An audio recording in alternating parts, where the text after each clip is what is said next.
குதிரை பேர வழக்கில் கைதான 3 பேரை 2 நாட்கள் காவல் எடுத்து விசாரிக்க திருவல்லிக்கேணி போலீசாருக்கு அனுமதி வழங்கி சென்னை முதன்மை அமர்வு நீதிமன்றம் உத்தரவு பிறப்பித்திருக்கிறது. கூடுதல் விவரங்களோடு இணைகிறார் செய்தியாளர் சுரேஷ். சுரேஷ், வணக்கம். சுரேஷ், விவரங்களை பதிவு பண்ணலாம். வணக்கம். ஊத்தங்கரை தாவேகா எம்எல்ஏவிடம் சபாநாயகருக்கு எதிரான தீர்மானத்துல ஆதரவா வாக்களிச்சா 35 கோடி ரூபாய் சன்மானம் தருவதா சொல்லி சிலர் பேசினதா சொல்லி ஊத்தங்கரை எம்எல்ஏ இளையராஜா சென்னை காவல் ஆணையரிடம் புகார் அளித்திருந்தார். இந்த புகாரின் அடிப்படையில திருவல்லிக்கேணி போலீசார் வழக்கு பதிவு செய்து கிட்டத்தட்ட 11 பேர் மேல கைது செஞ்சிருக்காங்க.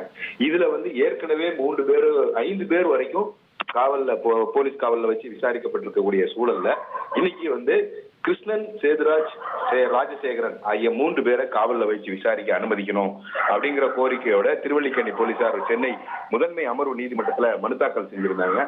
இந்த மனுவை விசாரித்த நீதிபதி கார்த்திகேயன் 3 பேரையும் 2 நாட்கள் காவல்ல வச்சு விசாரிக்க திருவல்லிக்கேணி போலீசாருக்கு அனுமதி அளிச்சு உத்தரவிட்டிருக்காங்க. வர்ற ஜூலை 17ஆம் தேதி மாலை இந்த 3 பேரையும் மறுபடியும் நீதிமன்றத்தில் ஆஜர்படுத்தணும் அப்படின்னு காவல்துறையினருக்கு நீதிபதி உத்தரவிட்டிருக்காரு. இது மட்டும் இல்லாம மூவரையும் துன்புறுத்தக்கூடாது, அச்சுறுத்தக்கூடாது, அவர்கள் தங்களுடைய வழக்கறிஞர்களை சந்திக்க அனுமதிக்க வேண்டும் என்ற ஒரு உத்தரவையும் நீதிபதி பிறப்பித்திருக்கிறார். உங்களுடைய விவரங்களுக்கு நன்றி சுரேஷ். இனி செல்லும் இடமெல்லாம் செய்தி. தந்தை டிவியின் வாட்ஸ்அப் சேனலை ஃபாலோ பண்ணினா செல்ல இருக்கும் இடமெல்லாம் செய்தி. இதோ QR கோட் இப்பவே ஸ்கேன் பண்ணுங்க, ஃபாலோ பண்ணுங்க.